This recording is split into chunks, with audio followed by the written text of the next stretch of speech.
Hello, स्वागत है आपका लोहिया नॉलेज पॉइंट में। आज हम पढ़ेंगे हिस्ट्री ऑफ राजस्थान। इसमें हमारा सबसे पहला टॉपिक है राजस्थान की प्राचीन सभ्यताएं या पुरातात्विक स्थल। और अगर आप हमारे चैनल पर न्यू हैं तो प्लीज़ चैनल को सब्सक्राइब करें और प्रत्येक वीडियो की नोटिफिकेशन को प्राप्त करने के लिए बेल आइकन को प्रेस करें। चलो शुरू करते हैं आज का सेशन। सबसे पहला क्वेश्चन है हमारा, राजस्थान में पुरातात्विक सर्वेक्षण कार्य सर्वप्रथम 1871 ईस्वी में प्रारंभ करने का श्रेय किसे दिया जाता है? क्या है राजस्थान में पुरातात्विक सर्वेक्षण कार्य सर्वप्रथम 1871 ईस्वी में प्रारंभ करने का श्रेय किसको दिया जाता है? A.C. कोलाइल को दिया जाता है। किसको दिया जाता है? A.C. कोलाइल को दिया जाता है। कब हुआ था? 1871 के अंदर। ठीक है, देखो इसके अंदर भारतीय पुरातत्व सर्वेक्षण विभाग की स्थापना अलेक्जेंडर कनिंघम के नेतृत्व में की गई थी। किसके नेतृत्व में की गई थी? अलेक्जेंडर कनिंघम के नेतृत्व में की गई थी। कब की गई थी? 1861 के अंदर। राजस्थान के पुरातात्विक सर्वेक्षण कार्य सर्वप्रथम 1871 में A.C. कोलाइल को दिया गया था। तो राजस्थान जो पुरातात्विक सर्वेक्षण कार्य था 1871 के अंदर किसको दिया गया था? A.C. कोलाइल को दिया गया था। ठीक है, और जो भारतीय पुरातात्विक सर्वेक्षण विभाग था उसकी स्थापना किसने की थी? ए कनिंघम के द्वारा 1861 के अंदर की गई थी। और जो राजस्थान के अंदर की गई थी वो किसने की थी? A.C. कोलाइल ने 1871 के अंदर की थी। ठीक है, दोनों ही याद रखेंगे। जो भारतीय हैं उन्होंने कब की थी? 1861 में। और जो राजस्थान है उसमें कौन सी डेट है? 1861। ठीक है, 1861 तो किसमें है? भारतीय पुरातत्व सर्वेक्षण विभाग की है। कब की थी? 1861 के अंदर। किसने की थी? ए कनिंघम के द्वारा की गई थी। जो राजस्थान पुरातत्व सर्वेक्षण विभाग है इसकी कब हुई थी? 1871 के अंदर हुई थी। A.C. कोलाइल के द्वारा की गई थी। इसमें देखो उन्होंने दौसा क्षेत्र के अंदर, इसने किसमें? दौसा क्षेत्र के अंदर कठोर पाषाण एवं मानव अस्थियों की प्राप्ति की सूचना दी थी। कहाँ पर दी थी? दौसा क्षेत्र के अंदर कठोर जो पाषाण है और जो मानव अस्थियां हैं उसकी सूचना दी थी। 1902 में जॉन मार्शल के द्वारा इसका पुनर्गठन किया गया था। पूछ लिया जाए कि इसका पुनर्गठन किसके द्वारा किया गया है? किसके द्वारा किया गया है? जॉन मार्शल है उनके द्वारा किया गया है। कब किया गया है? 1902 के अंदर किया गया है। ठीक है, 1902 के अंदर जॉन मार्शल के द्वारा इसका पुनर्गठन किया गया है। ठीक है, आगे देखो, आगे है इसमें कालीबंगा पुरस्थल के किस दिशा में जुता हुआ खेत मिलता है? कहाँ पर मिलता है? दक्षिण पूर्व के अंदर मिलता है। क्वेश्चन को ऐसे भी पूछा जा सकता है कि जुता हुआ खेत के जो साक्ष्य हैं वो कहाँ पर मिले हैं? तो कहाँ पर मिले हैं? कालीबंगा सभ्यता के अंदर मिले हैं जुते हुए खेत के साक्ष्य। ठीक है, और किस दिशा में मिले हैं? तो दक्षिण पूर्व की दिशा में मिले हैं। कहाँ पर मिले हैं? दक्षिण पूर्व दिशा में मिले हैं। प्राचीनतम जुते हुए खेत के पुरातात्विक अवशेष किस संस्कृति से प्राप्त हुआ है? ठीक है, क्वेश्चन कैसे पूछा जा सकता है? ऐसे देखो, प्राचीनतम जुते हुए जो खेत हैं उसके जो पुरातात्विक अवशेष है किस संस्कृति से प्राप्त हुए हैं? तो याद रखेंगे प्राक हड़प्पा युगीन सभ्यता। कौन सी है? प्राक हड़प्पा युगीन सभ्यता से क्या मिले हैं? जो प्राचीन जुते हुए खेत हैं उसके अवशेष मिले हैं। ठीक है, आगे देखो, अग्निकुंडों के साक्ष्य मिले हैं। अग्निकुंडों के साक्ष्य कहाँ से मिले हैं? कालीबंगा सभ्यता से मिले हैं। अग्निकुंड कहाँ से मिले हैं? कालीबंगा सभ्यता से मिले हैं। कालीबंगा क्षेत्र में कितनी अग्निवेदिकाएं प्राप्त हुई है? कितनी हुई है? 7 अग्निवेदिकाएं प्राप्त हुई है। ऐसे भी पूछा जा सकता है कि जो अग्निवेदिकाएं हैं वो कहाँ से प्राप्त हुई हैं? कालीबंगा सभ्यता से प्राप्त हुई है। कितनी प्राप्त हुई है? 7 अग्निवेदिकाएं प्राप्त हुई है कालीबंगा क्षेत्र से। ठीक है, इतिहास वेदा दशरथ शर्मा ने इसे सिंधु घाटी साम्राज्य की थर्ड राजधानी कहा है। किसने कहा है? दशरथ शर्मा ने कहा है। किसको? कालीबंगा को। ठीक है, कालीबंगा को दशरथ शर्मा ने सिंधु घाटी साम्राज्य की थर्ड राजधानी कहा है। ठीक है, ऐसे भी पूछा जा सकता है कि सिंधु घाटी साम्राज्य की थर्ड राजधानी किसको कहा जाता है? तो किसको कहा जाता है? कालीबंगा को कहा जाता है। किसने कहा है? दशरथ शर्मा ने कहा है। ठीक है, इसकी खोजकर्ता देखो, खोज किसने की थी? 1952 और 1961 ईस्वी में अमलानंद घोष ने की थी। किसने की थी? अमलानंद घोष ने की थी। कालीबंगा की खोज किसने की है? अमलानंद घोष ने की है। कब की है? 1952 में की है। ठीक है, उसके बाद देखो, जो बज्रवासी हैं, जो बीबी लाल है, बाल कृष्ण है, जो B.K. थापर है, अमलानंद के इस कार्य में इन्होंने सहयोग किया था। ठीक है, किसने किया था? देखो, B.B. लाल और B.K. थापर ने क्या है? इनका सहयोग किया था। खोज किसने की थी? अमलानंद घोष ने की थी। कब की थी? 1952 के अंदर की थी। उसके बाद क्या, जो B.B. लाल है और जो B.K. थापर है इन्होंने भी इनकी क्या की थी? सहायता की थी। कालीबंगा के प्रथम काल प्राक हड़प्पा की सर्वोत्तम उपलब्धि एक जुते हुए खेत के अवशेष है। ठीक है, कालीबंगा में क्या है? जुते हुए खेत के अवशेष प्राप्त हुए हैं। कौन सी संस्कृति में? प्राक हड़प्पा युगीन सभ्यता में। ठीक है, कालीबंगा का अर्थ काले रंग की चूड़ियाँ होती है। क्या है? कालीबंगा का अर्थ क्या होता है? काले रंग की चूड़ियाँ। कालीबंगा का अर्थ क्या है? काले रंग की चूड़ियाँ। मिट्टी से निर्मित चूड़ियाँ एंड तांबे के मणिये मिले हैं। यहाँ पर क्या मिले हैं? जो मिट्टी से निर्मित चूड़ियाँ मिली और क्या मिले हैं? तांबे के मनके भी मिले हैं। ठीक है, यहाँ भूकंप के प्राचीनतम साक्ष्य मिला है, यहाँ बेलनाकार मोहरे भी मिली है। ये इंपॉर्टेंट है, पूछा जाता है बहुत बार एग्जाम में कि जो भूकंप के साक्ष्य हैं वो कहाँ से मिले, तो कहाँ से मिले हैं, कालीबंगा सभ्यता से मिले हैं। भूकंप के साक्ष्य कहाँ से मिले हैं, कालीबंगा सभ्यता से मिले हैं। और क्या मिली है, बेलनाकार मोहरे भी मिली है। बेलनाकार मोहरे कहाँ से मिली है, कालीबंगा सभ्यता से मिली है। और क्या मिले हैं, भूकंप के प्राचीनतम साक्ष्य भी प्राप्त हुए हैं। ठीक है, इंपॉर्टेंट है, याद रखेंगे। आगे देखो, आगे है नेक्स्ट इसमें, निम्नलिखित में किस इतिहासवेदा ने कालीबंगा को सिंधु घाटी साम्राज्य की थर्ड राजधानी कहा है। किसने कहा है, दशरथ शर्मा ने कहा है। क्या कहा है, कालीबंगा को सिंधु घाटी साम्राज्य की तीसरी राजधानी कहा है। किसने कहा है, दशरथ शर्मा ने कहा है। इतिहासवेदा दशरथ शर्मा ने कालीबंगा को सिंधु घाटी साम्राज्य की थर्ड राजधानी कहा है। ठीक है, आगे देखो, आगे है, कालीबंगा की सभ्यता किस नदी के किनारे फैली थी। कौन सी है, कालीबंगा की सभ्यता किस नदी के किनारे है, सरस्वती नदी। किस नदी के किनारे है, सरस्वती नदी के किनारे फैली हुई है। ठीक है, कालीबंगा है, यह सरस्वती और द्वेषवती नदियों की घाटियों में हड़प्पा कालीन विकसित सभ्यता के अवशेष प्राप्त हुए हैं। इन नदियों का वर्तमान स्वरूप क्या है, गग्गर नदी के रूप में है। ठीक है, कालीबंगा भी किस नदी पर है, गग्गर नदी। ठीक है, जिसको क्या है, सरस्वती, द्वेषवती, नट नदी भी कहा जाता है। ठीक है, आगे देखो, आगे है नेक्स्ट, निम्नलिखित में से राजस्थान में कौन सा सैन्य स्थल गग्गर नदी के किनारे स्थित है। कौन सा है, कालीबंगा। कालीबंगा कहाँ पर है, गग्गर नदी के किनारे स्थित है। ठीक है, आगे देखो, आगे है नेक्स्ट, कालीबंगा से किस फसल के अवशेष प्राप्त हुए। कालीबंगा से किस फसल के अवशेष प्राप्त हुए, क्या है, जौ। किसके मिले हैं, जौ के अवशेष कहाँ से मिले हैं, कालीबंगा से मिले हैं। कालीबंगा सभ्यता के लोग गेहूं और जौ का प्रयोग करते थे। ठीक है, किसका प्रयोग करते थे, गेहूं और जौ का प्रयोग कौन करते थे, कालीबंगा सभ्यता के लोग करते थे। चना और सरसों के साक्ष्य भी मिले हैं। ठीक है, इंपॉर्टेंट तो इसके अंदर क्या है, जो गेहूं और जौ है, ये एग्जाम में बार बार पूछा जाता है कि किस सभ्यता से संबंधित है, कहाँ से है, कालीबंगा सभ्यता से संबंधित है। इसके अलावा यहाँ पर क्या है, चना और सरसों के भी साक्ष्य मिले हैं, कहाँ से, कालीबंगा सभ्यता से। ठीक है, आगे देखो, इसमें कालीबंगा से हड़प्पा पूर्व की सभ्यता के मिलते जुलते अवशेष पाकिस्तान में किस स्थान से मिले हैं। क्या कालीबंगा से जो हड़प्पा पूर्व की जो सभ्यता के जो मिलते जुलते अवशेष हैं पाकिस्तान में किस स्थान से मिले हैं, कोट दीजी से मिले हैं। कहाँ से मिले हैं, कोट दीजी से मिले हैं। कोट दीजी की बात करें तो कोट डिगी पाकिस्तान के सिंध प्रांत में सिंधु नदी के तट पर स्थित इस स्थल में अग्नि के 2 बार नष्ट होने के साक्ष्य प्राप्त हुए हैं। जो कोट डिगी है यहाँ पर क्या है, जो पाकिस्तान के जो सिंध प्रांत में है, सिंधु नदी के तट पर है, इसमें क्या है, जो अग्नि में 2 बार इसके नष्ट होने की साक्ष्य मिली हैं। यानी 2 बार इस किसमें नष्ट हुई है, अग्नि में नष्ट होने के साक्ष्य मिले हैं। इंपॉर्टेंट है ये, अग्नि में 2 बार नष्ट होने के साक्ष्य कहाँ से मिले हैं, कोट दीजी से मिले हैं। यह प्राक हड़प्पा युगीन संस्कृति के अवशेष हैं। ये किसके हैं, प्राक हड़प्पा युगीन सभ्यता के अवशेष हैं। ये पूछा जाता है ये किस संस्कृति से संबंधित है, यानी प्राक हड़प्पा युगीन संस्कृति से संबंधित है कौन, कोट दीजी। ठीक है, आगे देखो, आहड़ के उत्खनन से प्राप्त कौन सी सामग्री बाह्य संपर्कों को संकेत करती है। कौन है, लैप्सी लाजुली। कौन, लैप्सी लाजुली। लैप्सी लाजुली एक प्रकार का पत्थर है जो ईरान में भी प्राप्त हुआ है। ठीक है, मतलब हमारे क्या था, व्यापार किसके साथ होता था, ईरान के साथ भी किया जाता था। यानी बाह्य संपर्क क्या है, यानी व्यापार किया जाता था किसके साथ, ईरान से। ठीक है, ईरान में भी क्या मिला है, लैप्सी लाजुली में नाम का एक पत्थर मिला है और वो भी यहाँ पर आहड़ में उत्खनन में प्राप्त हुआ है। ठीक है, आगे देखो, 2 मुंह का चूल्हा। क्या है, 2 मुंह का चूल्हा बहुत प्रकार के बर्तनों के साथ सिलबट्टा और पैन किस स्थान की खुदाई में मिले हैं। क्या मिला है, 2 मुंह का चूल्हा मिला है, बहुत प्रकार के बर्तन मिले हैं, सिलबट्टा और पेन मिला है। कहाँ पर मिला है, आहड़ के अंदर मिले हैं। कहाँ मिले हैं, ये आहड़ के अंदर मिले हैं। इंपॉर्टेंट है, 2 मुंह का चूल्हा कहाँ पर मिला है, आहड़ के अंदर मिले हैं। आहड़ के मकानों में 1 से अधिक चूल्हे मिले हैं। आहड़ के मकानों में क्या मिले हैं, 1 से अधिक चूल्हे मिले हैं। यहाँ रसोई में 2 या 3 चूल्हे, मुँह वाले चूल्हे, बलुए, पत्थर के सिलबट्टे और यहाँ एक घर में एक साथ 6 चूल्हे भी प्राप्त हुए हैं। आहड़ में क्या मिले हैं, एक साथ बहुत सारे चूल्हे मिले हैं। ठीक है, जिसमें क्या है, रसोई में 2 या 3 मुंह वाले क्या मिले हैं, चूल्हे मिले हैं। ठीक है, सिलबट्टे प्राप्त हुए हैं और क्या मिले हैं, एक घर में 6 चूल्हे भी मिले हैं। सभी इंपॉर्टेंट है इसके अंदर। ठीक है, चूल्हे कहाँ से मिले हैं, आहड़ सभ्यता से मिले हैं। आहड़ की खोज देखो 1953 में अक्षय कीर्ति व्यास ने की थी। किसने की थी, अक्षय कीर्ति व्यास ने की थी आहड़ की खोज सबसे पहले। ठीक है, इसके बाद देखो 1956 में रतन चंद्र अग्रवाल। 1956 में किसने की है, रतन चंद्र अग्रवाल ने की है। ठीक है, आहड़ की खोज सबसे पहले किसने की है, 1953 में अक्षय कीर्ति व्यास के द्वारा की गई है। ठीक है, ये देखो आहड़ सभ्यता के उपनाम, इंपॉर्टेंट है इस उपनाम। देखो इसको क्या कहा, बनास संस्कृति। सबसे पहले क्या है, बनास संस्कृति। आहड़ सभ्यता बनास नदी की घाटी में स्थित है, इसलिए इसको क्या कहा जाता है, बनास संस्कृति कहा जाता है। किसको कहा जाता है, आहड़ को कहा जाता है। उपनाम एग्जाम में बार बार पूछे जाते हैं। बनास संस्कृति किसको कहा जाता है, आहड़ सभ्यता को कहा जाता है। ताम्रवती नगरी भी किसको कहा जाता है, आहड़ को कहा जाता है।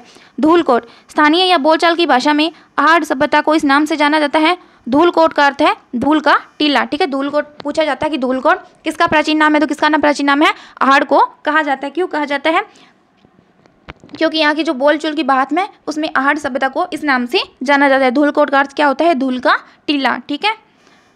आगे देखो, अगाटपुर सभ्यता, डॉक्टर गोपीनाथ शर्मा ने इसका 10वीं और 11वीं शताब्दी में आधारपुर या आधार दुर्ग बताया था। क्या बताया था, अगाटपुर सभ्यता, ठीक है। आहड़ को क्या कहा जाता है, अगाटपुर भी कहा जाता है। किसने कहा है, गोपीनाथ शर्मा ने कहा जाता है। ये पूछा जाता है कि किसने कहा था इसको, अगाटपुर सभ्यता किसने कहा था, डॉक्टर गोपीनाथ शर्मा के द्वारा कहा गया था, ठीक है।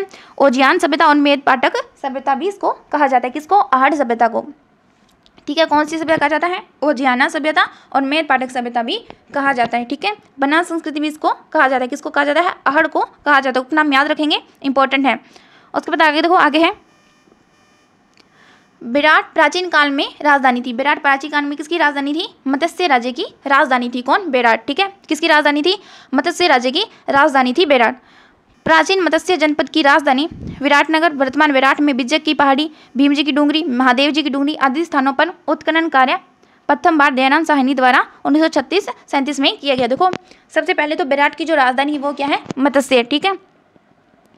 और जो प्राचीन जो मत्स्य जनपद है ये किसकी राजधानी है, विराटनगर की राजधानी है। और जो विराट है उसके अंदर क्या है, बिज्जक की पहाड़ी, भीम जी की डूंगरी और महादेव जी की डूंगरी पाई जाती है। कहाँ पर पाई जाती है, ये तीनों ही इंपॉर्टेंट है। बिज्जक की पहाड़ी, भीम जी की डूंगरी और महादेव जी की डूंगरी कहाँ पर है, विराट के अंदर है। कहाँ पर है, विराट के अंदर है, ठीक है। और देखो यहाँ पर जो उत्खनन है सबसे पहले किसके द्वारा किया गया था, दयाराम साहनी के द्वारा किया गया था। कब किया गया था, 1936-37 में किया गया था। विराट में सबसे पहले उत्खनन किसके द्वारा किया गया था, दयाराम साहनी के द्वारा किया गया था। कब किया गया था, 1936-37 में किया गया था। उसके बाद पुणे दोबारा किसके द्वारा किया था, 1962-63 में। कौन है, नील रतन बनर्जी और कैलाशनाथ दीक्षित। कौन है, नील रतन बनर्जी और कैलाशनाथ दीक्षित। कब किया गया था इनके द्वारा, 1962-63 में किया गया था। किसका, विराट का। सबसे पहले तो किसने किया है, दयाराम साहनी ने किया है। कब किया है, 1936-37 के अंदर किया है दयाराम साहनी ने। और 1962-63 में किसने किया है, नील रतन बनर्जी और कैलाशनाथ दीक्षित ने। तीनों ही नाम इंपॉर्टेंट है, दयाराम साहनी, नील रतन बनर्जी और कैलाशनाथ दीक्षित, इन तीनों ने किया है। यह सभ्यता बाणगंगा नदी के मुहाने पर विकसित हुई है। विराट सभ्यता कहाँ पर विकसित हुई है, बाणगंगा नदी के मुहाने पर विकसित हुई है, ठीक है। इंपॉर्टेंट है, याद रखेंगे, ठीक है। 4 ऑप्शन दे दिए जाएंगे और पूछेंगे इसमें से कौन उत्खनन करता नहीं, तो तीनों नाम याद रखेंगे, दयाराम साहनी, नील रतन बनर्जी और कैलाशनाथ दीक्षित, ठीक है। आगे देखो, किस स्थल से इंडो ग्रीक शासकों के 28 सिक्के प्राप्त हुए। किसके, इंडो ग्रीक शासकों के 28 सिक्के कहाँ से मिले हैं, विराट से प्राप्त हुए। कहाँ से मिले हैं, विराट से प्राप्त हुए हैं इंडो ग्रीक शासकों के 28 सिक्के। मौर्य सभ्यता के प्रमाण निम्न में से किस स्थान पर मिलते हैं। किसके, मौर्य सभ्यता के प्रमाण कहाँ से मिलते हैं, विराट सभ्यता से मिलते हैं, ठीक है। इंडो ग्रीक शासकों के 28 सिक्के कहाँ से मिले हैं, विराट से मिले हैं। मौर्य सभ्यता के जो प्रमाण है वो भी कहाँ से मिले हैं, विराट से मिले हैं, ठीक है। किस स्थल में शासक मिनेंडर के 16 सिक्के प्राप्त हुए हैं। ये बहुत बार पूछा जाता है कि जो मिनेंडर के जो 16 सिक्के हैं वो कहाँ से प्राप्त हुए हैं। याद रखेंगे, विराट से प्राप्त हुए हैं मिनेंडर के 16 सिक्के। कितने सिक्के प्राप्त हुए हैं, 16 सिक्के प्राप्त। ये भी पूछा जा सकता है कि कितने सिक्के प्राप्त हुए हैं, 16 सिक्के प्राप्त हुए हैं। कहाँ से प्राप्त हुए हैं, विराट से प्राप्त हुए हैं, ठीक है। में से किसने उत्खनन स्थल पर चांदी की मुद्रा पंचमार्क प्राप्त हुई है। अब कहाँ पर जो पंचमार्क है वो प्राप्त हुई है, कहाँ पर प्राप्त हुई है, विराट में प्राप्त हुई है। पंचमार्क कहाँ पर प्राप्त हुई है, विराट के अंदर प्राप्त हुई है पंचमार्क। राजस्थान में अशोक का अभिलेख कहाँ प्राप्त, अशोक का अभिलेख भी कहाँ पर प्राप्त हुआ है, विराट के अंदर प्राप्त हुआ है। अशोक का अभिलेख कहाँ प्राप्त हुआ है, विराट में प्राप्त हुआ है, ठीक है। सभी इंपॉर्टेंट है, ये सभी पूछे हुए क्वेश्चन है, बार बार पूछे जाते हैं। भीम डूंगरी, गणेश डूंगरी राजस्थान की किस सभ्यता से संबंधित है। कहाँ से संबंधित है, विराट से संबंधित है। इंपॉर्टेंट है, बार बार एग्जाम में पूछा जाता है कि भीम डूंगरी, गणेश डूंगरी और महादेव जी की डूंगरी ये कहाँ के हैं, किस सभ्यता से संबंधित है, विराट सभ्यता से संबंधित है, ठीक है। आगे देखो, सन 1837 में बीजक पहाड़ी विराट स्थित अशोक के शिलालेख किसने खोजा। किसने खोजा, कैप्टन बर्ट ने खोजा। इंपॉर्टेंट है कि 1837 में खोजा था बीजक पहाड़ी विराट में स्थित अशोक का शिलालेख किसने खोजा था, कैप्टन बर्ट के द्वारा खोजा गया। किसका, अशोक का शिलालेख कहाँ पर है, विराट के अंदर है। निम्नलिखित में कौन सा महाजनपद राजस्थान में स्थित है। कौन सा जो मत्स्य जनपद है वो कहाँ पर है? राजस्थान के अंदर स्थित है। राजस्थान में बौद्ध संस्कृति के अवशेष कहाँ से मिले हैं? बौद्ध संस्कृति के अवशेष कहाँ से मिले हैं? बेराट से मिले हैं। बौद्ध संस्कृति के अवशेष कहाँ से मिले हैं? बेराट से मिले हैं।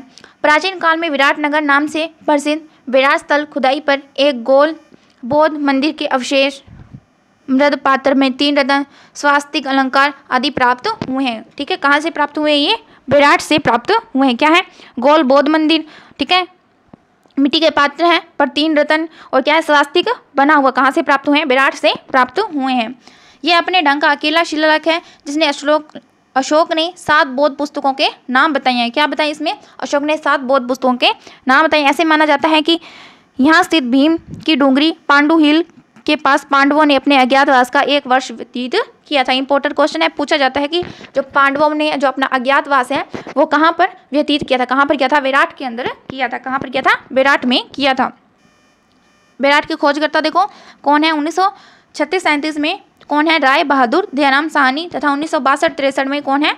पुरातत्वविद है कौन? नील रतन बनर्जी कैलाशनाथ दीक्षित ने किया है। कौन है? देखो एक तो है राय बहादुर दयाराम साहनी और कौन है? देखो नील रतन बनर्जी और कैलाशनाथ दीक्षित। इन्होंने क्या किया है? इसका उत्खनन किया है। ठीक है, याद रखेंगे कौन है? दयाराम साहनी, राय बहादुर, ठीक है, नील रतन बनर्जी और कैलाशनाथ दीक्षित। आगे देखो प्राचीन मत्स्य जनपद की राजधानी कौन है? विराटनगर। ठीक है, इसमें भीम जी की डूंगरी, मोती डूंगरी, महादेव जी की डूंगरी आदि स्थानों पर उत्खनन किया गया है। बीजक की पहाड़ी में अशोककालीन गोल बौद्ध मंदिर, स्तूप, बौद्ध मठ के अवशेष भी मिले हैं। ठीक है, आगे देखो, आगे है नेक्स्ट। मध्यमिका नगरी किस जिले में स्थित है? कौन सी है? मध्यमिका नगरी किस जिले में स्थित है? चित्तौड़गढ़ में स्थित है। क्या है? मध्यमिका नगरी कहाँ पर है? चित्तौड़गढ़ के अंदर है। मध्यमिका वर्तमान नाम नगरी चित्तौड़गढ़ से 13 किलोमीटर दूर। यह नगर बौद्ध और वैष्णव मूर्तियों के लिए प्रसिद्ध है। यहाँ गुप्तकालीन कला के अवशेष मिले हैं जिसका उत्खनन कार्य सर्वप्रथम 1904 में डॉक्टर भंडारकर और कालांतर में 1962 में केंद्रीय पुरातत्व विभाग द्वारा किया गया है। ठीक है, क्या नाम है इसका? नगरी कहाँ पर है? चित्तौड़गढ़ के अंदर है। यहाँ पर क्या बौद्ध और वैष्णव मूर्तियाँ के लिए प्रसिद्ध है। और क्या जो डॉक्टर भंडारकर हैं इन्होंने सबसे पहले इसका उत्खनन किया था। कब किया था? 1904 में। उसके बाद अभी कौन कर रहा है? 1962 से पुरातत्व जो विभाग है उसके द्वारा किया गया है। ठीक है, आगे देखो, आगे है नेक्स्ट। किस जिले में बालाथल सभ्यता स्थित है? कहाँ पर है? उदयपुर के अंदर है बालाथल सभ्यता। ठीक है, बालाथल के बारे में देखें तो उदयपुर शहर से लगभग 42 किलोमीटर दक्षिण पूर्व में वल्लभनगर तहसील में स्थित इस स्थल में ताम्रपाषाण युगीन सभ्यता के अवशेष मिले हैं। कहाँ पर है? वल्लभनगर तहसील में है, उदयपुर शहर से लगभग 42 किलोमीटर दूर। कौन है? बालाथल। ठीक है, वी.एन. मिश्र के नेतृत्व में उत्खनन इस क्षेत्र में तो सबसे पहले तो इसकी खोज जो उत्खनन है किसके द्वारा किया गया है? वी.एन. मिश्र के द्वारा किया गया। इंपॉर्टेंट है ये वाला, वी.एन. मिश्र के द्वारा किया गया है बालाथल के उत्खनन। इसमें देखो पत्थर की ओखली, कर्णफूल, हार, मृण मूर्तियां, तांबे के आभूषण भी प्राप्त हुए। क्या क्या मिला यहाँ पर? पत्थर की ओखली, कर्णफूल, हार, मृण मूर्तियां और तांबे के आभूषण मिले हैं। अभी फिलहाल एग्जाम में पूछा गया था कि पत्थर की ओखली कहाँ पर मिली है? कहाँ पर मिली है? बालाथल के अंदर मिली है। ठीक है, यहाँ एक ध्रुवनुमा भवन भी मिला है। 11 कमरों वाला विशाल मैदान भवन भी प्राप्त हुआ है। यहाँ 4000 वर्ष पुराना एक कंकाल मिला है जिसने भारत में कुष्ठ रोग का सबसे पुराना प्रमाण माना है। ठीक है, कुष्ठ रोग का सबसे पुराना प्रमाण कहाँ पर मिला है? बालाथल के अंदर मिला है। योगी मुद्रा में शवदान भी प्राप्त हुआ है। क्या है? योगी मुद्रा में शवदान भी प्राप्त हुआ है। ठीक है, बालाथल की जो खोज है किसने की थी? 1993 में डॉक्टर वीरेंद्र नाथ ने की थी। इंपॉर्टेंट है। ठीक है, बार बार पूछा जाता है कि बालाथल की खोज किसने की थी? डॉक्टर वीरेंद्र नाथ के द्वारा की गई है। निम्नलिखित में से किस स्थल में जाक बाबा प्रतिमा प्राप्त हुई है? जाक बाबा प्रतिमा कहाँ से प्राप्त हुई है? नौ से प्राप्त हुई। कहाँ से प्राप्त हुई है? नौ से प्राप्त हुई। नौ गांव में 1963-64 में श्री रतन चंद्र अग्रवाल के निर्देशन में हुई खुदाई में लोह युगीन सभ्यता के अवशेष मिले हैं। कैसी है ये? लोह युगीन सभ्यता है। नौ कैसी है? लोह युगीन सभ्यता। किसने की थी? रतन चंद्र अग्रवाल के निर्देशन में खुदाई हुई थी। किसके निर्देशन में हुई थी? रतन चंद्र अग्रवाल के निर्देशन में खुदाई हुई थी। 9 गांव कब हुई थी? 1963-64 के अंदर। ठीक है, यहाँ से पत्थर की विशालकाय यक्ष प्रतिमा, चुनार के चिकने पत्थर, कुछ टुकड़े प्राप्त हुए हैं जिन पर मौर्यकालीन पोलिस है। यहाँ की खुदाई में से एक स्थान पर रिंग वेल भी मिले हैं। ठीक है, इसके अंदर ये याद रखना इंपॉर्टेंट है कि सबसे पहले तो इसकी खुदाई किसने की थी, तो रतन चंद्र अग्रवाल के द्वारा की गई थी। ये एक कैसी है, लोह युगीन सभ्यता। ठीक है, ये पूछा जाता है कि नो कैसी सभ्यता है, तो लोह युगीन सभ्यता। कब हुई थी खोज, इसकी खुदाई कब की गई थी, 1963-64 के अंदर रतन चंद्र अग्रवाल ने की थी। ठीक है, आगे देखो, साबी नदी के तट पर प्राचीन राजस्थान की सभ्यता का कौन सा स्थल बसा हुआ है, कौन सा है, जोधपुरा बसा हुआ है। कौन सा बड़ा हुआ है, जोधपुरा सभ्यता बसी हुई है। कहाँ पर, साबी नदी के तट पर। साबी नदी के किनारे ग्राम जोधपुरा के प्राचीन टीले की खुदाई 1972-73 में राजस्थान पुरातत्व विभाग के द्वारा RC अग्रवाल और विजय कुमार के निर्देशन में करवाई गई। किसने की है, RC अग्रवाल और विजय कुमार के निर्देशन में करवाई गई है। यह एक ताम्र युगीन प्राचीन सभ्यता स्थल है। यहाँ मकानों की छतों पर टाइल्स का प्रयोग एवं छप्पर छाने का रिवाज है। इस संस्कृति के मानव ने घोड़े का उपयोग रथ खींचने में करना प्रारंभ किया था। ठीक है, किसने की है, सबसे पहले तो इसकी खोज RC अग्रवाल और विजय कुमार के निर्देशन में की गई है। ठीक है,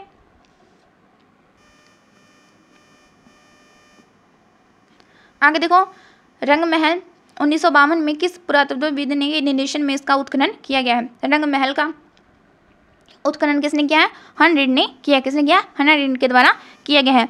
रंग महल स्थल पर खुदाई का कार्य 1952-54 में डॉक्टर हन रीड के नेतृत्व में स्वीडिश दल द्वारा शुरू किया गया था। यहाँ खुदाई में मिट्टी के बर्तन, आभूषण, पूजा के बर्तन और 105 तांबे की मुद्राएं प्राप्त हुई है। ठीक है,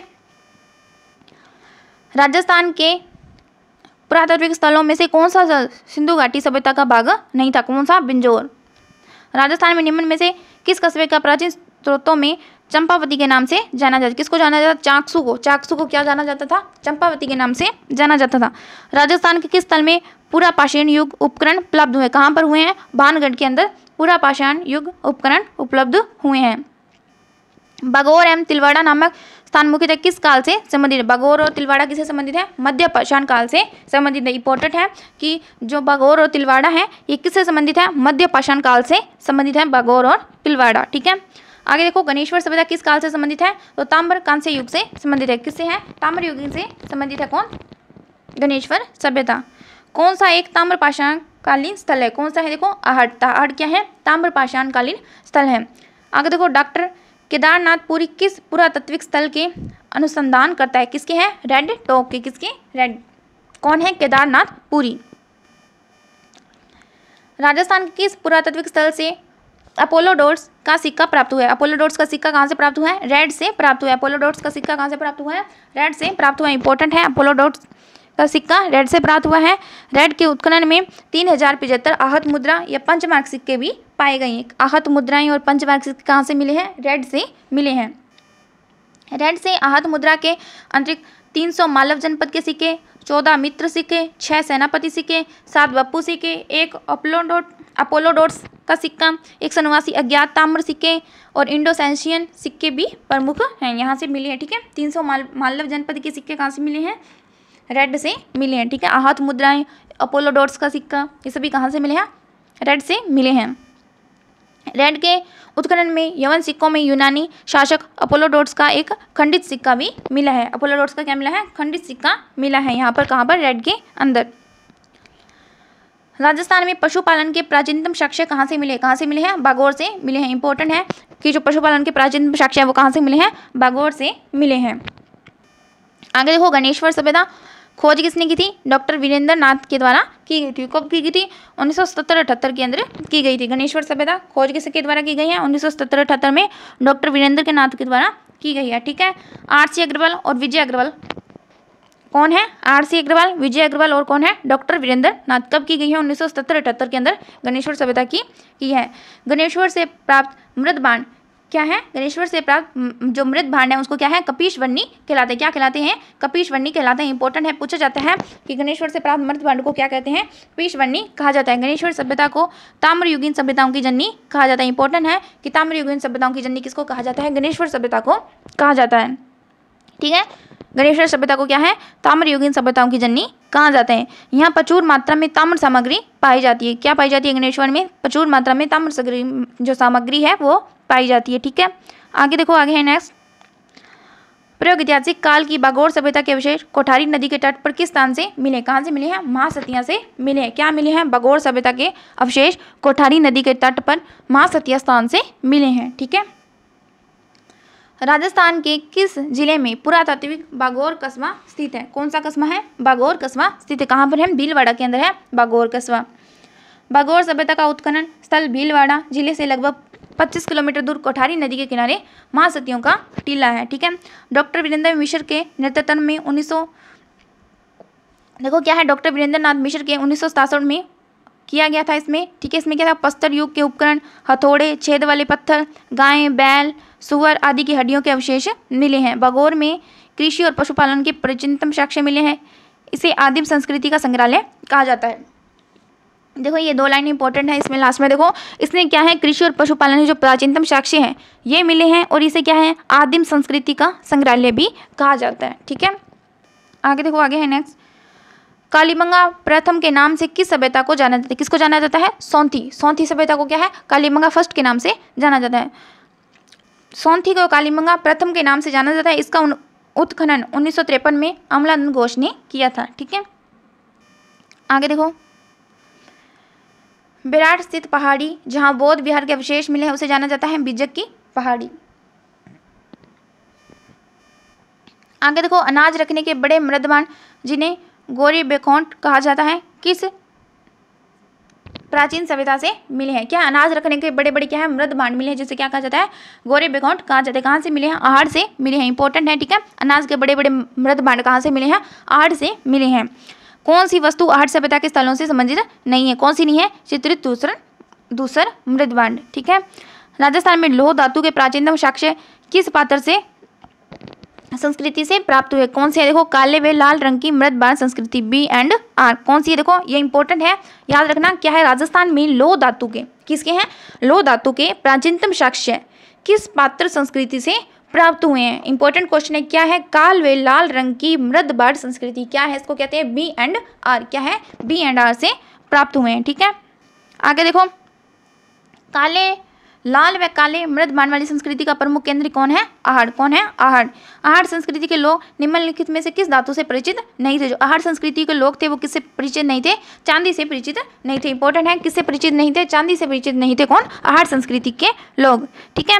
उसके बाद आगे देखो, आहड़ विश्व में निम्नलिखित में से कौन सा कथन सत्य है? देखो, आहड़ के उत्खनन में मानव जीवन के विभिन्न चरणों में प्रकाश पड़ता है। आहड़ के उत्खनन से मानव जीवन के विभिन्न चरणों पर प्रकाश पड़ता है। देखो सही है। इसमें देखो, आवासीय भवनों की नींव ईंटों की होती थी। ठीक है।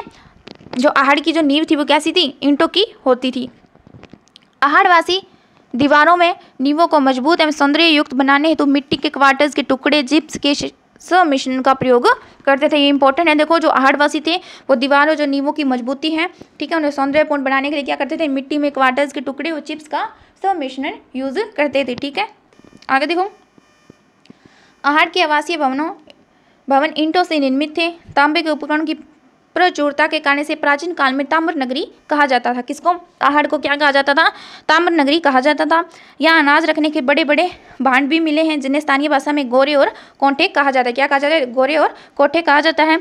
आहड़ के विशिष्ट आकृति के बर्तनों में ब्लैक एंड रेड वेयर, काले व लाल रंग के मृदभांड कहा जाता है। क्या कहा जाता है इन्हें? ब्लैक एंड रेड वेयर भी कहा जाता है। ठीक है। इंपॉर्टेंट है। आगे देखो नेक्स्ट, कौन सा कथन सही है? आहड़ वासियों का महत्वपूर्ण व्यवसाय अयस्क तांबे को गलाना और ताम्र वस्तुएं बनाना था। क्या था? आहड़ वासियों का क्या व्यवसाय था? अयस्क जो तांबा था उसको गलाना था और ताम्र वस्तुएं बनाना था। ठीक है। आहड़ ताम्र धातु कर्मी थे। आहड़ क्या थे? ताम्र धातु कर्मी थे। यहाँ ताम्र उपकरण, बर्तन, काले व लाल रंग के मृदभांड आदि प्राप्त हुए हैं। ठीक है। आहड़ वासियों का महत्वपूर्ण व्यवसाय अयस्क तांबे को गलाना और ताम्र वस्तुएं बनाना था। ठीक है। आगे देखो, पूरा स्थल आहड़ से प्राप्त प्राचीन अवशेष संबंधित है। किससे संबंधित है? ताम्र पाषाण युग से संबंधित है। क्या है? पूरा स्थल आहड़ से जो प्राप्त प्राचीन अवशेष है वो किससे संबंधित है? ताम्र पाषाण युग से संबंधित है। राजस्थान में बनास संस्कृति संबंधित है। किससे संबंधित है? ताम्र पाषाण काल से संबंधित है। निम्नलिखित में से जिलों में से किस जिले में आहड़ संस्कृति के अवशेष मिले? कहाँ से मिले हैं? उदयपुर से मिले हैं। आहड़ का प्राचीन नाम था क्या था? ताम्रवती नगरी। आहड़ का प्राचीन नाम क्या था? ताम्रवती नगरी। प्राचीन शिलालेख में आहड़ का पुराना नाम ताम्रवती अंकित है। 10वीं-11वीं शताब्दी में इसे अगाटपुर, अगाट दुर्ग और क्या है? धूलकोट भी कहा जाता था। ठीक है। आगे देखो, निम्नलिखित में से कौन सा धूलकोट भी कहा जाता है? किसको कहा जाता है? आहड़ को क्या कहा जाता है? धूलकोट भी कहा जाता है। Pro HD. सांकलिया के निर्देशन में जिस सभ्यता स्थल का उत्खनन हुआ वह किसका हुआ? आहड़ का क्या है? Pro HD. सांकलिया के निर्देशन में उत्खनन हुआ। इस स्थल की खोज सर्वप्रथम 1953 में अक्षय कीर्ति व्यास ने, रतन चंद्र अग्रवाल ने 1954 में की थी। किसने की थी? अक्षय कीर्ति व्यास ने की थी। और किसने की थी? रतन चंद्र अग्रवाल के द्वारा की गई थी। उसके बाद देखो 1961-62 में हंसमुख धीरजलाल सांकलिया के नेतृत्व में इस स्थल का उत्खनन करवाया गया था। उत्खनन किसके द्वारा करवाया गया था? हंसमुख धीरजलाल सांकलिया के नेतृत्व में कार्य कराया। आहड़ का संपूर्ण कालक्रम 2 कालखंडों में बांटा जा सकता है। आहड़ का संपूर्ण कालक्रम क्या है? 2 कालखंडों में बांटा जा सकता है। प्रथम क्या है? प्रथम कालखंड में ताम्रयुगीन और सेकंड क्या है? लोहयुगीन सभ्यता के। ठीक है, पहला कालखंड में तो क्या है? ताम्रयुगीन और सेकंड कालखंड में क्या है? लोहयुगीन सभ्यता। ठीक है, आगे देखो कोटडिग्गी सभ्यता का संबंध रहा है हड़प्पा पूर्व की सभ्यता से। कोटडिग्गी का संबंध किससे रहा है? हड़प्पा पूर्व की सभ्यता से रहा है। ताम्रवती नगरी के नाम से किसे जाना जाता है? किसको जाना जाता है? आहड़ को जाना जाता है। ठीक है, ताम्र उपकरण, बर्तन, काले लाल रंग के जो मृत भांडे कहाँ से मिले हैं? आहड़ से मिले हैं।